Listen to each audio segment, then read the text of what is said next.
Hi friends, ഇന്ന് നമ്മൾ വളരെ എളുപ്പത്തിൽ ഒരു പപ്പായത്താരൻ ഉണ്ടാക്കുന്നതെന്ന് നോക്കാം. അതിനായി ചട്ടി ചൂടായ ശേഷം വെളിച്ചെണ്ണ ഒഴിച്ച് കൊടുക്കാം. അതിലേക്ക് കുറച്ച് കടുക് ഇട്ട് കൊടുക്കാം. അതിൻ്റെ കൂടെ നമ്മൾ ഉഴുന്ന് പരിപ്പ് ചേർക്കുന്നുണ്ട്. വറ്റൽമുളകും കറിവേപ്പിലയും ചേർത്ത് നന്നായി ഇളക്കിയെടുക്കാം. പിന്നീട് നമ്മൾ അതിലേക്ക് അരിഞ്ഞ് വെച്ചിരിക്കുന്ന പപ്പായ ഇട്ട് കൊടുക്കാം.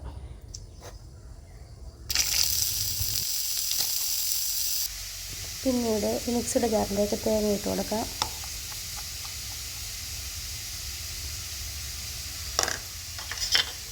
ഒരു പച്ചമുളകും 5-6 വെളുത്തുള്ളി ഇട്ട് ഒന്ന് ചതച്ചെടുക്കാം. ഇതിലേക്ക് നമുക്ക് ചതച്ച് വെച്ചിട്ട് തേങ്ങ ഇട്ട് കൊടുക്കാം.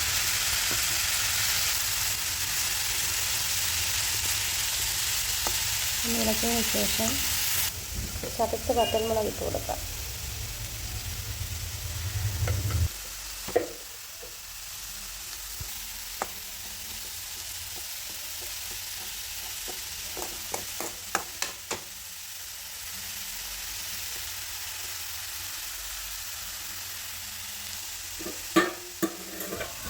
അതിനുശേഷം നമുക്ക് അടച്ച് വെച്ച് ചെറുതീ വേവിച്ചെടുക്കാം.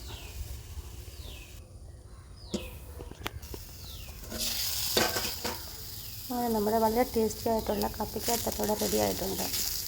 എല്ലാവരും ട്രൈ ചെയ്ത് നോക്കണേ.